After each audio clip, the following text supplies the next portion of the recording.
Hello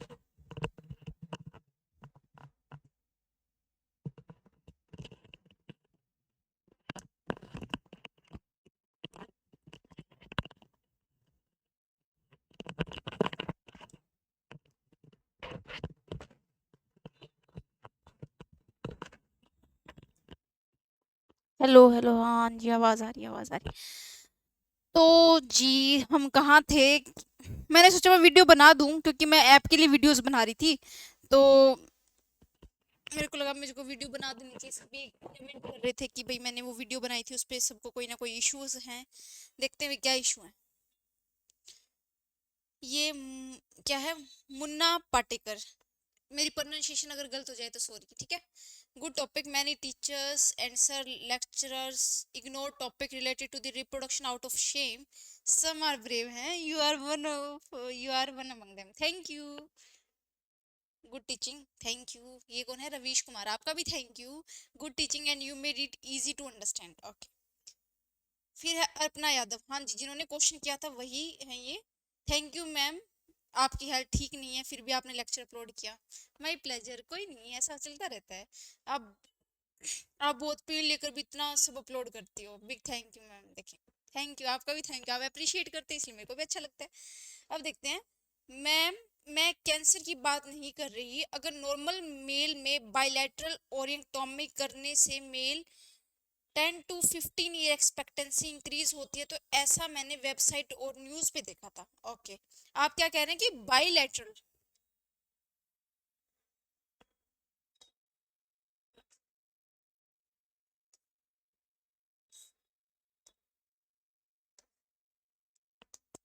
Arpana Yadav कह रही हैं कि वो बाई, एक सेकंड में स्क्रीन दूसरी ले आऊं।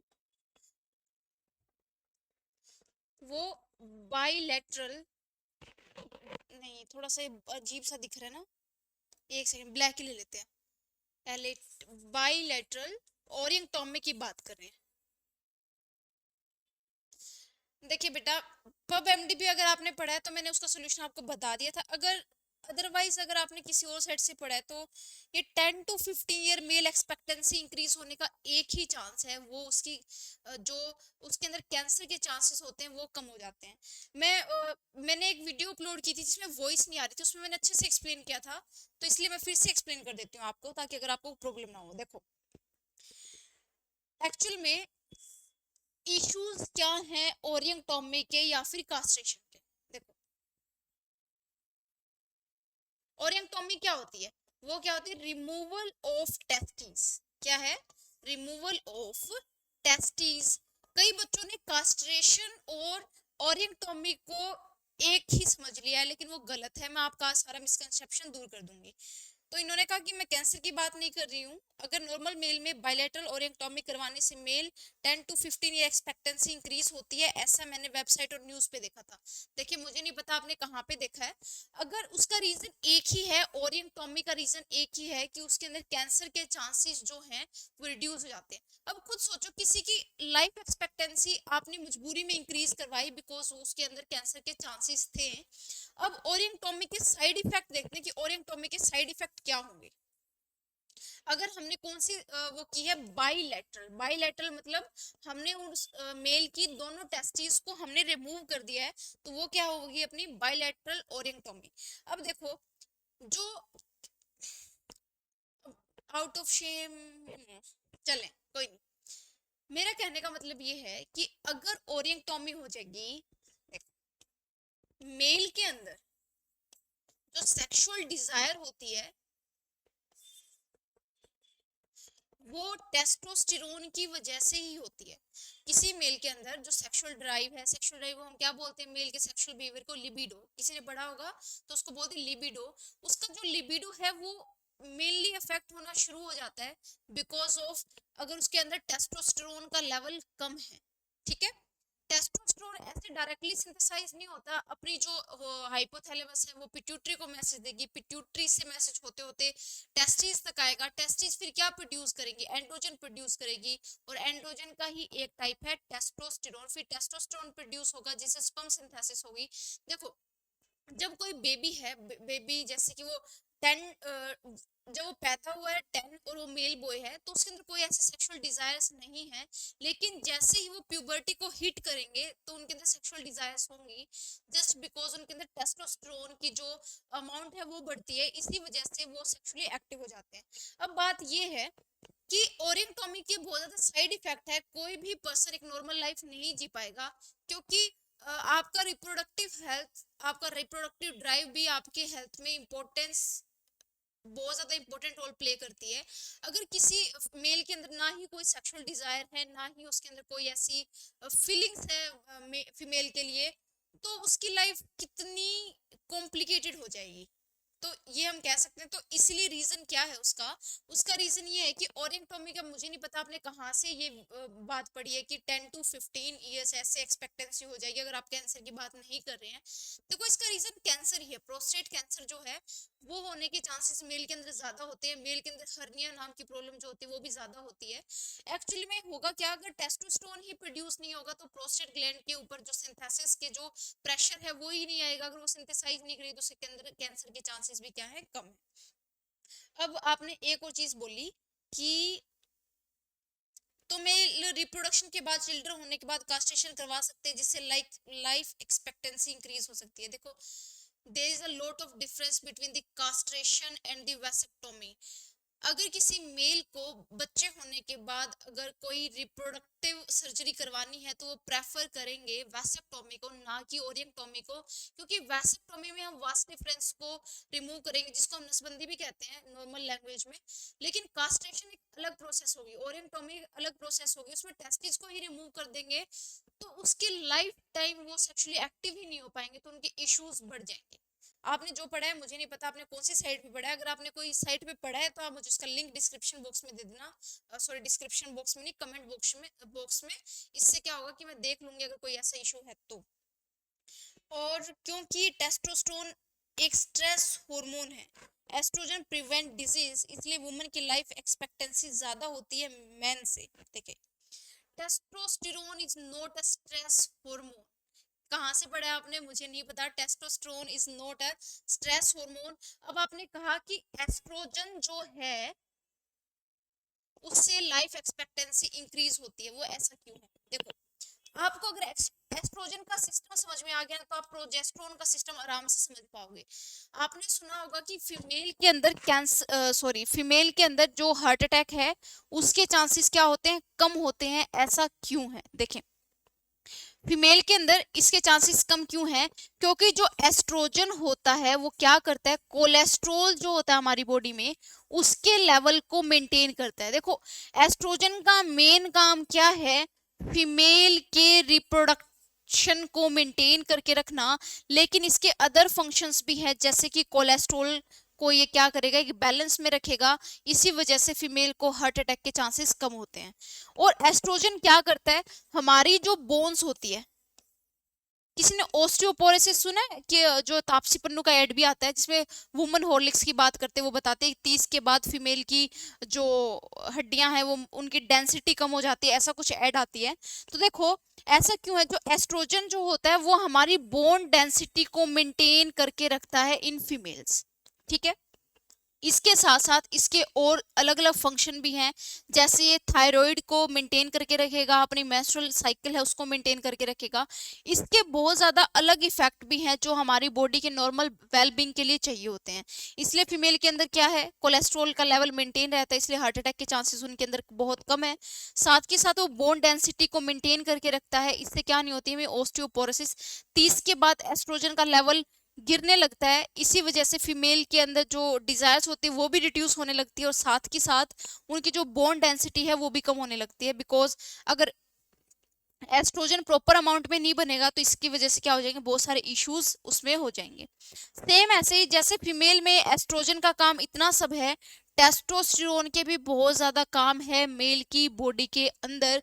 वो उसको मेंटली और फिजिकली और इमोशनली तीनों तरह की हेल्थ में इम्पोर्टेंट रोल प्ले करता है।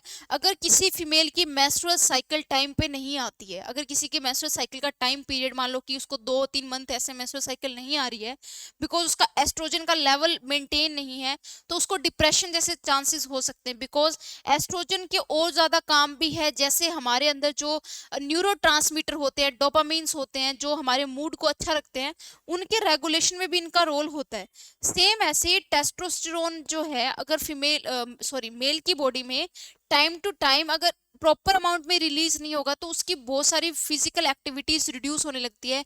और testosterone is not a stress hormone. आपने कहाँ पढ़ा है मुझे नहीं पता, लेकिन ये बिल्कुल गलत कॉन्सेप्ट है कि टेस्टोस्टेरोन एक स्ट्रेस हार्मोन है। ऐसा कुछ भी नहीं है। Testosterone is not a stress hormone. Okay, अगर कोई मेल की किसी दुर्घटनावश एक्सीडेंट से टेस्टिस डैमेज होने के कारण क्या टेस्टिस ट्रांसप्लांट कर सकते हैं रिप्रोडक्शन के लिए? नो। इसका आंसर नो है, नो था और नो ही रहेगा। बिकॉज आप अगर ट्रांसप्लांट करवा रहे हो, ट्रांसप्लांट उन्हीं चीजों का होता है जो हमारे लिए जरूरी है, जो हमारे लिए मोर देन इम्पोर्टेंट है, जो हमारे लिविंग बीइंग को होने के लिए वाइटल है। Reproduction is not a vital process to be a living human being. आपको जो लोग रिप्रोडक्शन नहीं कर सकते, उनके अंदर कोई ऐसी प्रॉब्लम वाली बात नहीं है। जैसे देखो कई होते हैं, जैसे सुना होगा तुमने, मैंने इनफर्टिलिटी पे एक वीडियो डाली थी कि कई पर्सन के अंदर होता क्या है कि उनके पास टेस्टिस हैं, ओवरीज हैं, लेकिन फिर भी वो रिप्रोड्यूस नहीं कर पाते। तो वो क्या करेंगे, आईवीएफ का सहारा लेंगे। मान लो किसी मेल के अंदर टेस्टिस नहीं है, मान लिया किसी मेल के अंदर, किसी आपने लिखा है ये किसी एक्सीडेंटल रीजन की वजह से उसकी टेस्टिस रिमूव हो जाती है। वैसे बहुत ज्यादा अजीब सा चांस है। खैर, आपका क्वेश्चन, आप अभी बच्चे हो, आपका लॉजिकली क्वेश्चन है आपकी नजरों में, तो ये अच्छा क्वेश्चन है। उसमें मान लो किसी की टेस्टिस रिमूव भी हो जाती है और उसको बेबी कंसीव करना है, तो वो इनफर्टिलिटी सेंटर पे जाएंगे और वो उनसे कोई ना कोई अल्टरनेटिव लेंगे। वो कभी भी अगर किसी मेल के अंदर या फिर स्पर्म प्रोड्यूस नहीं हो रहा या फिर कोई और इशू है, तो वो कभी ओरिएक्टोमी या फिर और जो इश्यूज हैं जैसे ट्रांसप्लांट करना नहीं करते। टेस्टिस ट्रांसप्लांट मेरे हिसाब से शायद नहीं हुआ है एक बार भी, तो इसलिए ये इलॉजिकल ही चीज है कि आप टेस्टिस ट्रांसप्लांट करवाना चाहते हो जस्ट बिकॉज ऑफ रिप्रोडक्शन। क्योंकि ट्रांसप्लांट करवाना is not a easy process. Transplant करवाना एक बहुत बहुत बड़ी प्रोसेस है, और ये सब प्रोसेस इसलिए की जाती है ताकि हम क्या रह सके, जिंदा रह सकें। हमारा हार्ट जरूरी है, लंग्स जरूरी है, आईज जरूरी है, लिवर जरूरी है, इस सब के लिए हम ट्रांसप्लांट करवाते हैं। टेस्टिस के लिए ट्रांसप्लांट नहीं होता है। और ये मेरा क्वेश्चन था। आपका एक्सप्लेनेशन बहुत स्पष्ट होता है। थैंक्स आपने फ्री में हेल्प करने के लिए। इट्स ओके, हमारा काम ही है कि हम आपकी हेल्प करें। आपको कोई इश्यूज है, आपको कोई क्वेरीज हैं, तो आप मेरे को बताएं। ये नीतू सिंह, इन्होंने बोला very confusing, why government will give money to the people for castration, I think confuse with vasectomy. Yes, ये बात इनकी बिल्कुल सही है। There is a lot of difference between the castration and orchiectomy. देखें कास्ट्रेशन क्या है और ओरियंगटोमी क्या है। देखिए, ओरियंगटोमी है सर्जरी के थ्रू हमने क्या किया, टेस्टिस का रिमूवल कर दिया। ये एक मेडिकल प्रोसीजर है। ओरियंगटोमी एक मेडिकल प्रोसीजर है जो एक एग्जैक्ट प्रोसेस के थ्रू, एक प्रोसीजर के थ्रू किया जाता है, ठीक है। लेकिन castration is a inhuman process. मैंने बताया था, किसी ने बच्चे ने शायद कमेंट भी किया हुआ है कि आपको ये बोला किसी ने कि वो जो बाबा थे राम रहीम, उनको क्या फायदा होगा। इसका एक्सप्लेनेशन मैं दूंगी। देखो, कास्ट्रेशन में तुम्हें अगर प्रॉपरली बताऊं तो एक्चुअल में क्या होता है। बुल के अंदर कास्ट्रेशन कैसे करते हैं, उनकी टेस्टिस होती हैं, वो उनके अंदर टेस्टोस्टेरोन काफी अमाउंट में प्रोड्यूस होता है, इसी वजह से वो एग्रेसिव होते हैं। एक्चुअल में क्या लेते हैं, 2 पत्थर लेते हैं, चिकने वाले पत्थर नहीं आते जो पहाड़ों में होते हैं, वैसे पत्थर लेते हैं गोल गोल, और उनको सीधा क्रश करते हैं। जैसे हम किसी को पत्थर मार के किसी चीज को तोड़ रहे हैं, ऐसा जैसे चटनी नहीं बनाते, सेम ऐसे ही उसको तोड़ देंगे। तो सोच के देखो, अगर वही प्रोसेस अगर हम किसके अंदर करें, ह्यूमंस के अंदर करें, तो क्या ये ह्यूमैनिटी, ये अपनी ह्यूमैनिटी के अगेंस्ट है कि आप किसी का कास्ट्रेशन कर रहे हो और इतना पेनफुल प्रोसेस है। देखो ओरिएक्टोमी क्या है, ओरिएक्टोमी आप सर्जरी के थ्रू अपनी टेस्टिस को रिमूव करवाते हो, डॉक्टर के पास जाते हो, एक प्रॉपर प्रोसीजर होता है, आपको एनेस्थीसिया दिया जाएगा, आपको सारा प्रोसीजर किया जाएगा, वो इनह्यूमन प्रोसेस नहीं है। लेकिन कास्ट्रेशन इनह्यूमन प्रोसेस है। ये वही बात है, अगर आपको किडनी ट्रांसप्लांट करवानी है, मान लो कोई दो भाई हैं, एक की किडनी फेलियर होगी, दूसरा भाई उसको किडनी देना चाहता है और सब कुछ मैच हो गया, तो उसकी किडनी निकाल के डॉक्टर क्या करेगा, क्या करेगा, एक प्रॉपर प्रोसीजर के थ्रू उसके अंदर ट्रांसप्लांट करेगा। ये है लीगल प्रोसेस।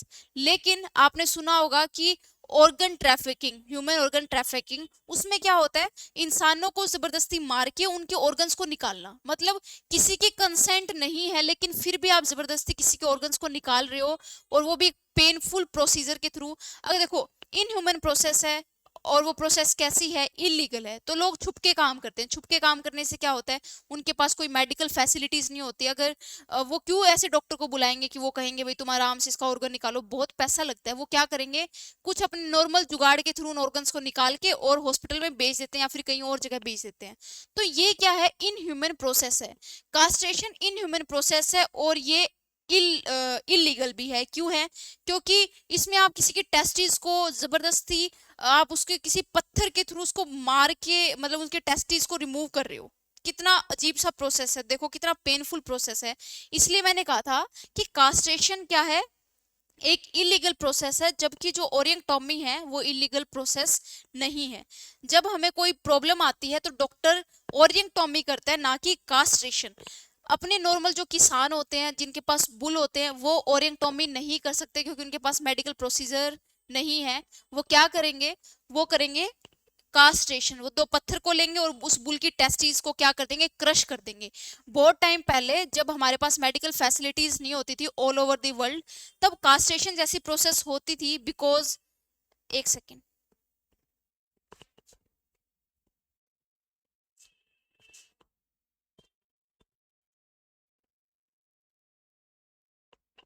तो उनके अंदर कास्ट्रेशन जैसी प्रोसेस करते थे, क्योंकि जैसे किसी को सजा देनी होती थी, मान लो किसी ने कोई क्राइम कर दिया है, किसी तरह का ऐसा क्राइम, तो एज अ पनिशमेंट उनका कास्ट्रेशन करते थे। ठीक है, तो वो एक अलग मैटर है।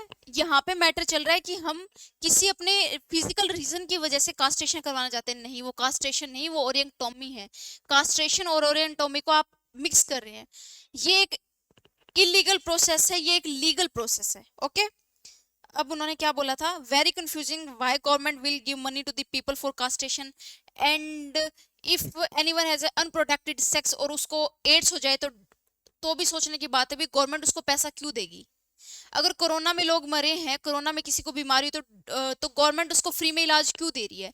बिकॉज कई मैटर क्या होते हैं, पब्लिक हेल्थ के मैटर होते हैं, गवर्नमेंट को उसमें इन्वेड करना पड़ता है। आपने मास्क नहीं लगाया, या आपकी गलती थी, आपको कोरोना हो गया, या आपकी गलती थी, आपने प्रिकॉशंस नहीं लिए तो आपकी गलती थी, गवर्नमेंट की गलती नहीं थी। लेकिन गवर्नमेंट फिर भी आपको फ्री टेस्टिंग देगी, फ्री में दवाइयां देगी, आपकी केयर करेगी। तो ऐसा क्यों करेगी, क्योंकि चाहे कोई भी हेल्थ हो, उसको हम क्या चाहते हैं, पब्लिक हेल्थ बनाना चाहते हैं, इसलिए गवर्नमेंट पैसा देती है। जैसे टीबी के मरीज को भी डॉक्टर क्या देंगे, डॉक्टर क्या, गवर्नमेंट क्या देंगी, पैसा देती है। एड्स के मरीज को भी देती है, कैंसर का इलाज फ्री में करवाती है। तो सेम ऐसे ही कैंसर, प्रोस्टेट कैंसर अगर किसी को हो जाए तो उसको अगर करवानी पड़ेगी, और कोई इतना सब अफोर्ड नहीं कर सकता, तो डॉक्टर क्या करेंगे, उनका एक बिल बना के देंगे, गवर्नमेंट उनको पैसा देगी ताकि वो प्रॉपर ट्रीटमेंट ले सके। Earlier, Indira Gandhi family planning method used to give money for the family planning to control population. Why the normal man undergo castration process? मैंने कब कहा कि भाई नॉर्मल मैन कास्ट्रेशन करवाएगा। अगर किसी बंदे को कैंसर होने के चांसेस है या फिर उसको प्रोस्टेट कैंसर हो ही चुके, तो उसको ओरिएक्टोमी करवानी ही पड़ेगी ना, कास्ट्रेशन नहीं, ओरिएक्टोमी करवानी पड़ेगी। ठीक है, और what are the benefits and the cons of the procedure. Castration मैंने अभी बताया है कि ये एक इलीगल प्रोसेस है। अगर आपको कोई प्रॉब्लम है तो डॉक्टर आपको कंसल्ट करके एक अच्छे प्रोसीजर के थ्रू आपकी टेस्टिस को रिमूव करेंगे, वो क्या है, ओरिएक्टोमी है। Can a doctor do castration if the patient give him a will to have castration. Doctor कभी कास्ट्रेशन नहीं करते, डॉक्टर ओरिएक्टोमी करेंगे। अगर उसको लगे, देखो डॉक्टर क्या कहता है, ऑप्शन देता है कि भाई आपको प्रोस्टेट कैंसर होने के चांसेस हैं, आप देख लो आपको टेस्टिस को रिमूव करवाना है या फिर दवाइयों के सहारे ही चलना है। अगर डॉक्टर को मरीज बोलेगा कि भाई मेरे को अपनी टेस्टिस को रिमूव करवाना है, उसको समझ में आ गई कि भाई जान है तो जहाँ है, बच्चे को देखी जाएगी, आगे जो होगा वो होगा, तो डॉक्टर क्या करेगा, उसका क्या कर देगा, ओरिएक्टोमी कर देगा, कास्ट्रेशन नहीं करेगा। कास्ट्रेशन एक इनह्यूमन प्रोसेस है, उसमें दो पत्थर को लेके आपकी टेस्टिस को क्रश करना होता है, ठीक है। I mean, if a man want castration, would a doctor do this process on him? Of course, castration नहीं करेगा, वो ओरिएक्टोमी करेगा। अगर किसी मेल की कंसेंट है कि भाई वो ओरिएक्टोमी करवाना चाहता है, तो ऑफ कोर्स जैसे फीमेल में हाइस्टेक्टोमी होती है, अगर कोई फीमेल क्या करवाना चाहती है, अपने यूटस को रिमूव करवाना चाहती है, तो वो हाइस्टेक्टोमी करवा सकती है। बिकॉज हाइस्टेक्टोमी क्या होती है, removal of uterus. Uterus remove क्यों करवाते हैं, अगर उसको एंडोमाइट्रोसिस हो जाए, उसको फाइब्रिड यूटरस हो जाए, या फिर उसको यूटरस में ट्यूमर हो जाए। ऐसे ही नॉर्मल बैठे बैठे थोड़ा ना ख्याल आएगा किसी फीमेल को या मेल को कि मेरे को ओरिएक्टोमी करवानी है, मैं इसको हाइस्टेक्टोमी करवानी है। जब उसको कोई प्रॉब्लम फील होगी तभी तो वो डॉक्टर के पास जाएगा। ऐसे बैठे बैठे कौन अपनी सर्जरी करवाना चाहेगा भाई, सोचने की बात है ना। Why can't a man donate testes to the other? Why is he a बेवकूफ? वाह, why is a बेवकूफ? Okay. Why can't a man donate testes to the other? अरे भाई कोई किसी की टेस्टिस नहीं लेता है। अपने जो आपको लगता है कि इजी प्रोसीजर है, दिल को एक दिल से ट्रांसफर करना, एक किडनी को दूसरे में ट्रांसफर करना, बहुत साल लग जाते हैं इंजेक्शन लगवाते लगवाते। पता है जब ट्रांसप्लांट करते हैं तो हमारे अंदर सेल मेडिएटेड इम्यूनिटी जो होती है वो क्या हो जाती है, एक्टिवेट हो जाती है। वो पहचान लेती है कि भाई मेरी बॉडी के अंदर किसी और का क्या है, ऑर्गन है। वो मैच नहीं होता, प्रॉपर मैच तो कुछ भी नहीं होता, मैक्सिमम मैच होता है उसी का ट्रांसप्लांट करते हैं। इसलिए उसको लाइफ टाइम तक इंजेक्शन लेने पड़ते हैं ताकि उसके जो इम्यूनिटी है वो सप्रेस रहे, और उसके अंदर और जो उसके अंदर का जो इम्यून सिस्टम है वो उसकी नई जो किडनीज है उस पर अटैक ना कर दें। तो कोई इतना बेवकूफ नहीं है भाई जो अपना टेस्टिस ट्रांसप्लांट करवाना चाहे। हाँ, टेस्टिस को रिमूव करवाना जरूर चाहते हैं। अब देखते हैं कैसे होता है कैसे नहीं। एक केस है वो मैं अभी डिस्कस करूंगी। टॉपिक बहुत इंटरेस्टिंग और इंफॉर्मेटिव है और प्रैक्टिकल है। Thank you. Why testis transplant is not possible now a day, pig heart is transplanted to a human, why can't testis transplant possible?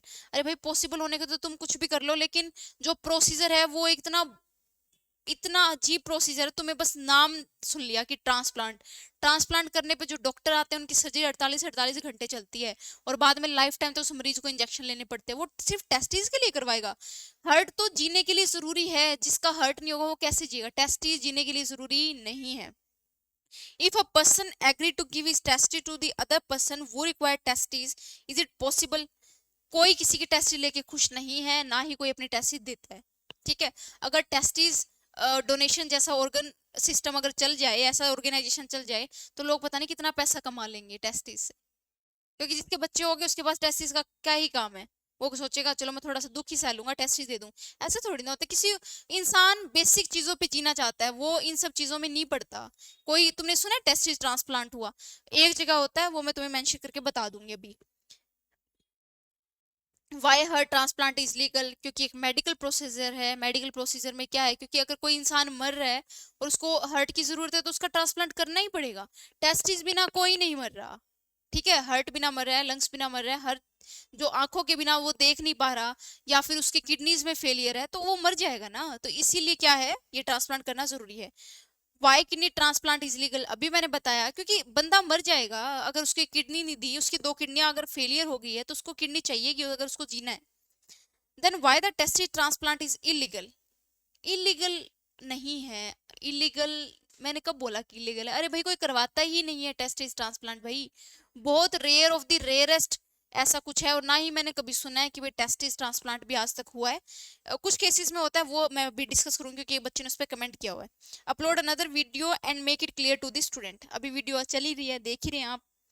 Neha Sharma बोलती है हेलो मैम, ये बहुत ही डेप्थ वाला क्वेश्चन है, जिसने भी पूछा है बहुत ही डीप में पढ़ाई कर रही होगी मैम, इसलिए मेरा एक सिली सा डाउट है, प्लीज आंसर कर देना अगले टॉपिक में। अगर हम अपने हेयर्स को कटवाते हैं तो हेयर्स फिर से आ जाते हैं इस क्वेश्चन में। इसी क्वेश्चन में अगर किसी की दोनों टेस्ट निकलवाए तो क्या फिर से आ जाते हैं हेयर्स की तरह? नहीं बेटा, ऐसा पॉसिबल नहीं है, क्योंकि कुछ ही चीजें जो होती हैं वो रीजनरेशन के लायक होती है। जो हमारे हेयर्स है वो डेड सेल से बने हैं, हमारे जो नेल्स है वो भी डेड सेल से बने, वो प्रोटीन से बने हैं। इनका प्रोसीजर जो अलग है, एक्चुअल में हमारे अंदर स्टेम सेल्स होती है, जब हम बच्चे होते हैं उन स्टेम सेल से डिफरेंट डिफरेंट ऑर्गन बनते हैं। उसके बाद में हमारा जो ऑर्गन है उसके अंदर टोटीपोटेंसी, नाम सुना है टोटीपोटेंसी? टोटीपोटेंसी क्या होती है? एक सेल क्या करेगी, डिफरेंट डिफरेंट ऑर्गन बनाने की कैपेसिटीज रखती हैं। जैसे हम टिश्यू कल्चर में एक टिश्यू को लेंगे, उस टिश्यू से हमने क्या बना ली, रूट्स भी निकलवा दी, हमने क्या निकलवा दी, स्टेम भी निकलवा दी, लीव्स भी निकलाई, फ्लावर भी बन रहे हैं। वो क्या है, टोटीपोटेंसी। लेकिन वो प्लांट्स के अंदर होती है, एनिमल्स के अंदर नहीं होती। एनिमल्स में सिर्फ क्या है, हेयर्स हैं और नेल्स हैं जो ग्रो करते हैं, रीजनरेट करते हैं। एक्चुअल में ये इसलिए करते हैं बिकॉज ये किसके हैं, डेड सेल के बने हुए हैं। इनका जो नीचे का बेसिक पोर्शन होता है, जो अपने नाखून अंदर की साइड है, वो लिविंग सेल से बने हुए हैं। और जो अपने हेयर्स जो अंदर जो इनकी जड़ें होती हैं उनकी सेल लिविंग होती है, और बाहर का पोर्शन कैसा होता है, नॉन लिविंग होता है। मुझे लगता है कि नहीं, फिर ऐसा क्यों है हेयर केस में, या फिर नेल्स के कटवाने के बाद फिर आ जाते हैं। इसी तरह लिम्स लिम्स या टीथ निकलवाने से कभी आते हैं या नहीं, फिंगर कटवाने से, लिम्स कटवाने से वो फिर से क्यों नहीं आते?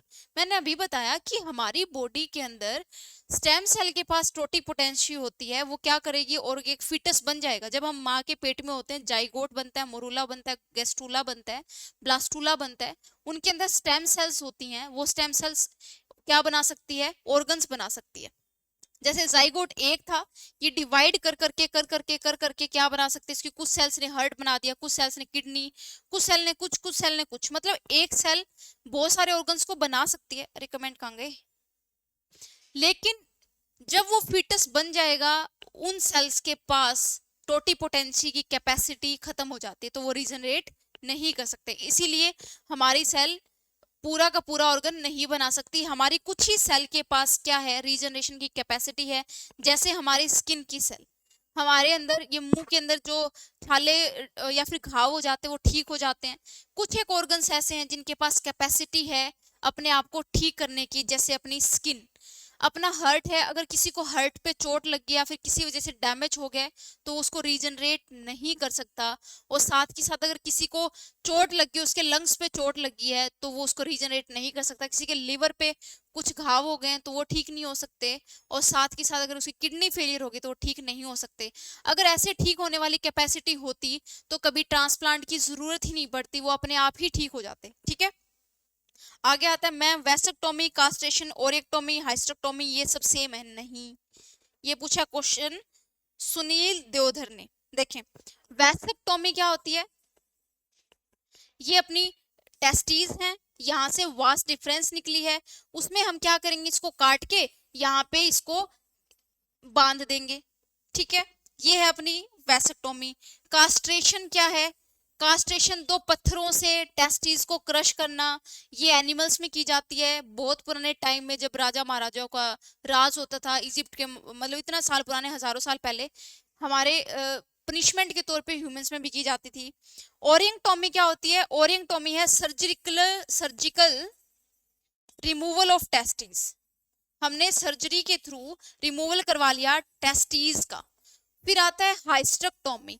हाइस्टेक्टोमी क्या होती है, जो हमारा यूट्रस है, जो हमारा यूट्रस है उसका रिमूवल क्या है, हाइस्टेक्टोमी। आई होप आपको समझ में आ गया होगा।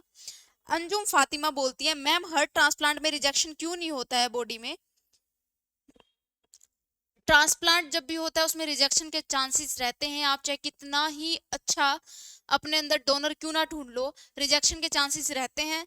डॉक्टर बाद में एंटी इम्यूनिटी के आपको इंजेक्शन देता है ताकि आपकी इम्यूनिटी सप्रेस रहे, जिसकी वजह से क्या हो, आपकी सेल, आपके अंदर की इम्यूनिटी पहचान ही नहीं पाए कि आपके अंदर किसी और का हर्ट है। ठीक है, जैसे ही हमारी बॉडी को पता चलेगा कि मेरे अंदर किसी और का हर्ट है, वो उस पर अटैक करेंगी और उसको मार देंगी, मतलब उसकी सेल्स को खाने लग जाएंगी।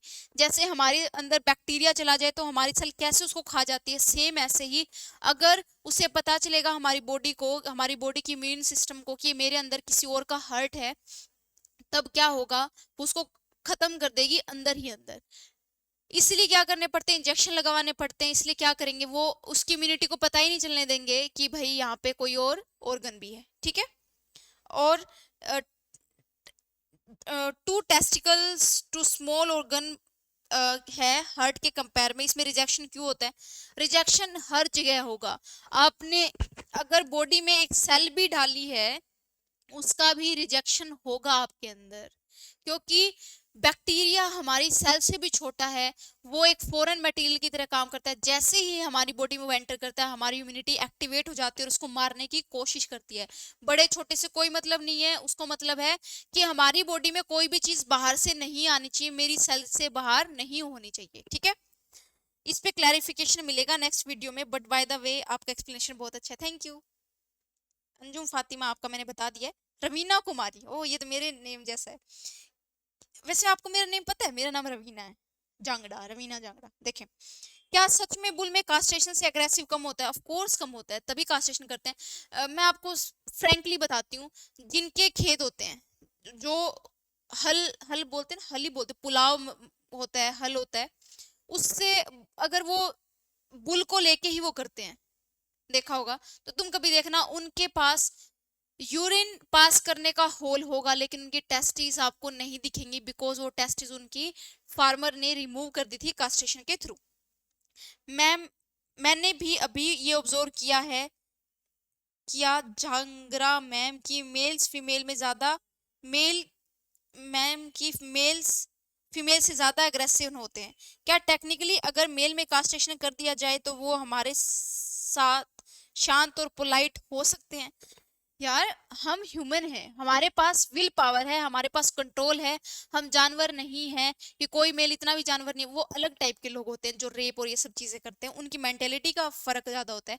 ऐसा बहुत कम लोग होते हैं जो क्या करते हैं कि अपने सेक्सुअल डिजायर को कंट्रोल ना करके कोई भी गलत काम कर दे, लेकिन जो एनिमल्स होते हैं उन्हें नहीं पता कि क्या सही है क्या गलत है, वो तो वो एग्रेसिव हो जाते हैं, ठीक है।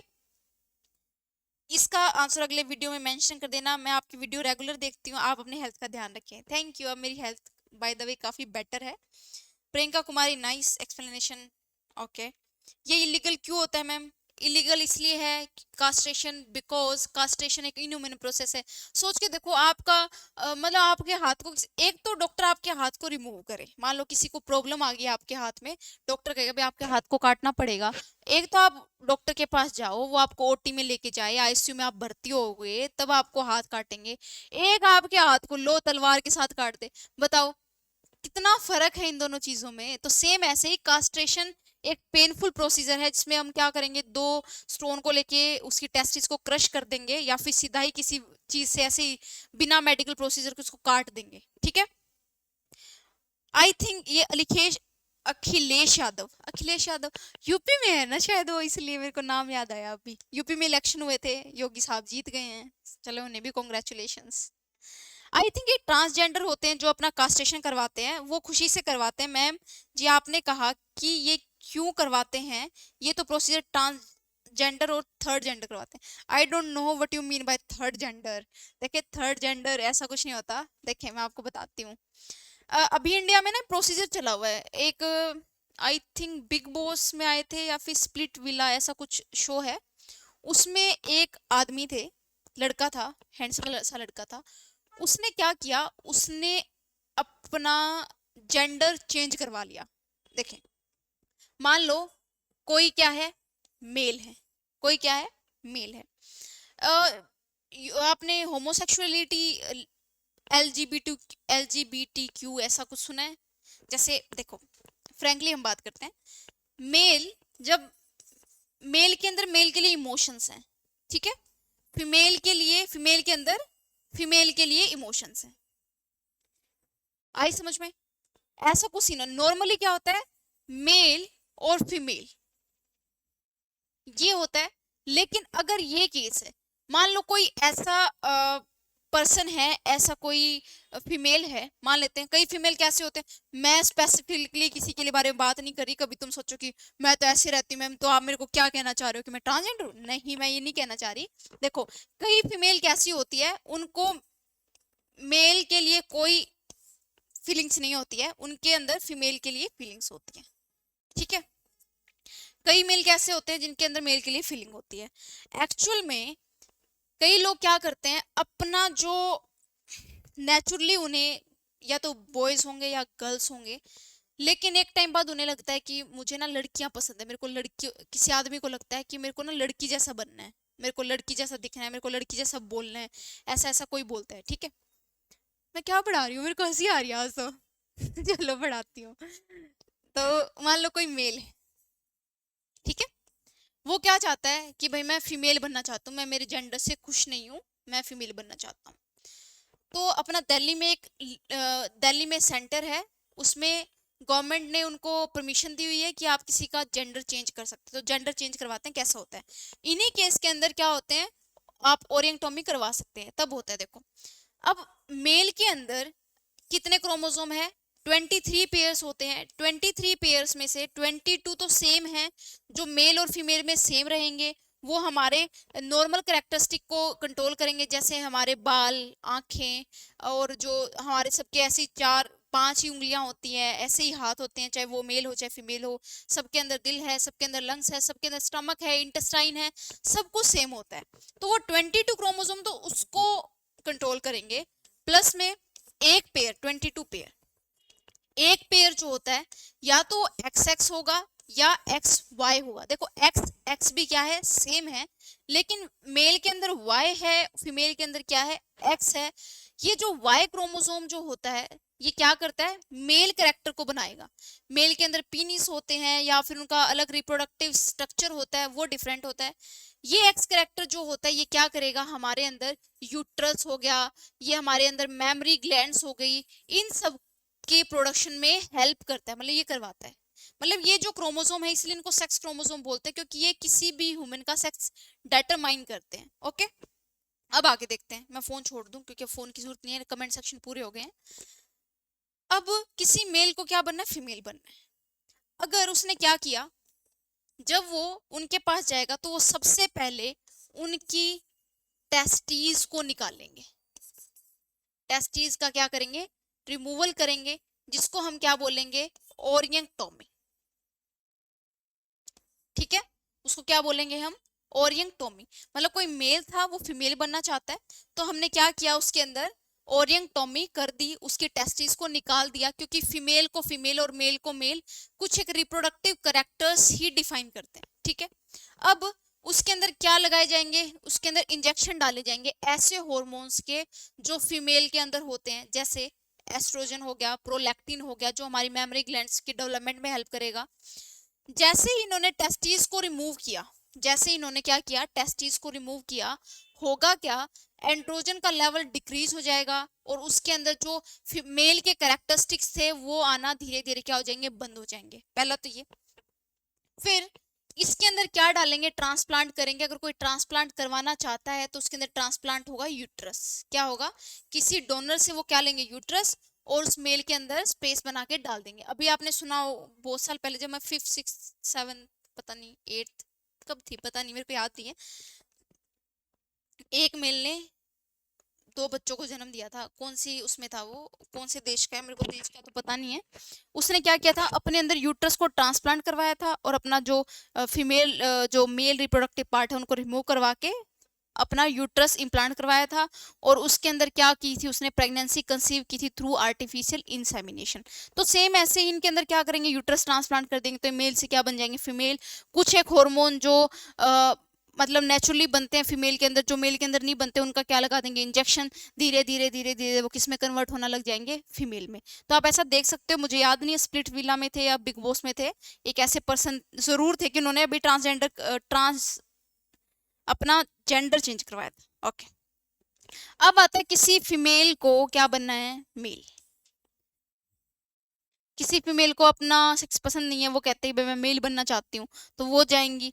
जैसे ही वो जाएंगी, पहले तो उसके अंदर से क्या रिमूव करेंगे, उसका यूट्रस रिमूव करेंगे, ताकि उसके अंदर जो फीमेल कैरेक्टर्स हैं या फिर उसकी ओवरीज हैं, उसका सारा रिप्रोडक्टिव पार्ट निकाल देंगे। ठीक है, फिर क्या करेंगे, उसके अंदर इंजेक्शन लगेंगे। क्या इंजेक्शन लगेंगे, टेस्टोस्टेरोन के इंजेक्शन लगेंगे। जैसे ही टेस्टोस्टेरोन के इंजेक्शन लगेंगे, उसके अंदर सेकेंडरी सेक्सुअल कैरेक्टर डेवलप होना शुरू हो जाएंगे। लाइक कैसे, प्यूबिक हेयर्स, ये फेशियल हेयर ऐसे आना शुरू हो जाएंगे। तो वो कैसी अपीयरेंस में दिखने लगेंगी, वो मेल की तरह अपीयर दिखने लगेंगी। ओके, तो सेम ही ऐसे था कि मेरा ऑल ओवर कहने का मतलब क्या था, यहाँ पे मेरा कहने का एक ही मतलब था कि ओरियंगटॉमी करवाना जरूरी तब है जब कोई इशू हो।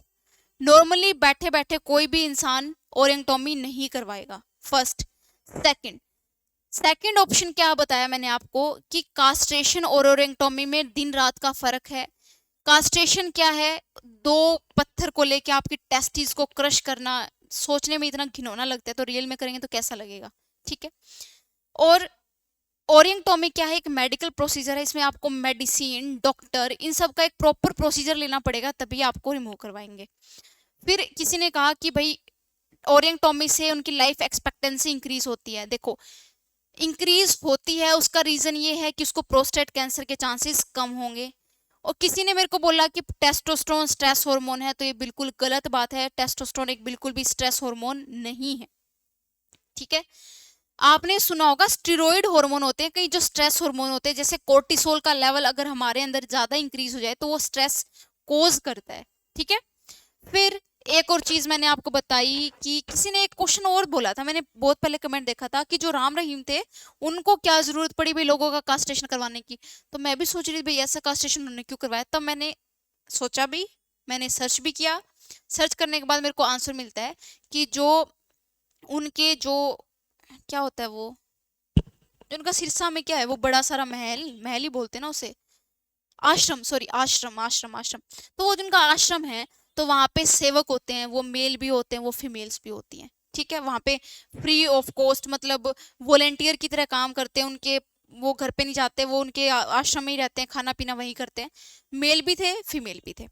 अब वो उनका क्या मानना था कि ये जो मेल होते हैं उनके अंदर मतलब ये डिजायर होते, जो सेक्सुअल डिजायर होती है जो फीमेल की तरफ उनको अट्रैक्ट करती है, जस्ट बिकॉज ऑफ किसकी वजह से है, वो टेस्टोस्टेरोन, वो उनकी मेंटालिटी थी कि इसकी वजह से वो जो एक रास्ता होता है, जो क्या बोलते हैं उसको, सन्यासी का रास्ता होता है, जो भगवान की तरफ जो रास्ता जाता है, उससे वो डिस्ट्रैक्ट हो रहे हैं, बिकॉज हमारे इस आश्रम में फीमेल्स भी हैं। इसलिए उन्होंने क्या करवाया, उनका कास्ट्रेशन करवा दिया। एक क्या बोलते हैं, मास कास्ट्रेशन बोलते हैं। मास कास्ट्रेशन क्या होता है, मतलब बहुत सारे लोगों का, 1000-2000 लड़कों का शायद उन्होंने कास्ट्रेशन करवाया था, उनकी वीडियोस भी वायरल हुई थी शायद। उन्होंने क्या किया, सिर्फ मतलब लोकली जैसे नहीं होता, अनपढ़ गवार ऐसे ही कुछ भी करके उनका कास्ट्रेशन कर दिया। एक होता है मेडिकल प्रोसीजर से, अगर आपने किसी कंसेंट ली हो, आपने पेपर साइन करवाए हो, आपको उनको अच्छी मेडिकल फैसिलिटीज दी हो, तब तो उनको बोलेंगे ओरियंगटॉमी बोलेंगे हम, क्योंकि उन्होंने सिर्फ टेस्टिस का रिमूवल करवाया। लेकिन उन्होंने कोई मेडिकल प्रोसीजर को यूज नहीं किया, उन्होंने सिर्फ कास्ट्रेशन करवा दी, जो पेनफुल प्रोसेस बहुत साल पहले राजा महाराजाओं के साथ होती थी। तो समझ में आई कि उन्होंने कास्ट्रेशन क्यों करवाया, क्योंकि उनकी थिंकिंग ये थी कि ये जो गलत रास्ते पे जा रहे हैं just because of their sexual desires, तो इसलिए उन्होंने क्या किया, उनका कास्ट्रेशन करवा दिया, ताकि वो फीमेल की तरफ अटैक ना हो पाए और वो सीधे रास्ते पर चल सके। ऐसा कुछ था। मैं बायस्ड नहीं हूँ, कभी तो कभी लगे कि भाई मैडम तो उनकी बुराई करे वो करे, सबका अपना अपना सिस्टम है भाई, जो साइंटिफिकली था वो मैंने आपको बता दिया है। तो आपको कास्ट्रेशन और ओरियंगटॉमी में कंफ्यूज होने की ज़रूरत नहीं है। टेस्टिस ट्रांसप्लांट बहुत रेयर चांसेस हैं, क्योंकि ट्रांसप्लांट तुमने सुना होगा, जितने भी ट्रांसप्लांट होते हैं वो ऐसे ट्रांसप्लांट है जो जीने के लिए ज़रूरी है। अगर वो ऑर्गन हमारे अंदर नहीं होगा तो हम मर जाएंगे।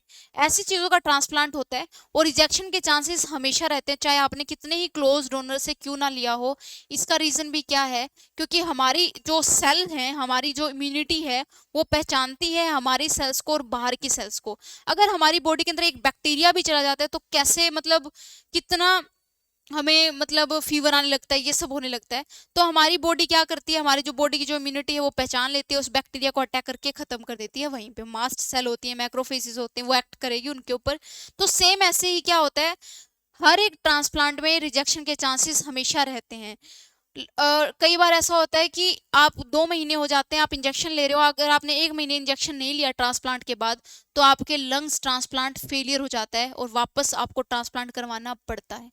आई समझ में? तो मेरा कहने का मतलब ये है कि transplant is not a easy process, जो हमें लगता है वैसा नहीं है। उसमें टाइम लगता है, टाइम कंज्यूम होता है, आपको बहुत ज़्यादा पैसा इन्वेस्ट करना पड़ता है। आप सिर्फ रिप्रोडक्शन के चक्कर में मतलब आप टेस्ट ही ट्रांसप्लांट करवाओगे, ऐसा नहीं होता ना, समझ रहे हो? और अगर किसी को बेबी नहीं हो रहे जस्ट बिकॉज ऑफ उसके अंदर प्रॉब्लम है, देखो टेस्टिस का मेन काम क्या था वैसे, स्पर्म प्रोड्यूस करना, प्राइमरी काम तो यही है उसका। अगर किसी के अंदर स्पर्म प्रोड्यूस नहीं हो रहे या फिर कम अमाउंट में प्रोड्यूस हो रहे, तो इनफर्टिलिटी सेंटर होते हैं वो जो आईवीएफ करते हैं, आर्टिफिशियल इंसेमिनेशन करते हैं, तो आप उनके पास जाएं। अगर आपको फिर भी बेबी चाहिए तो आप उनके पास जाएं।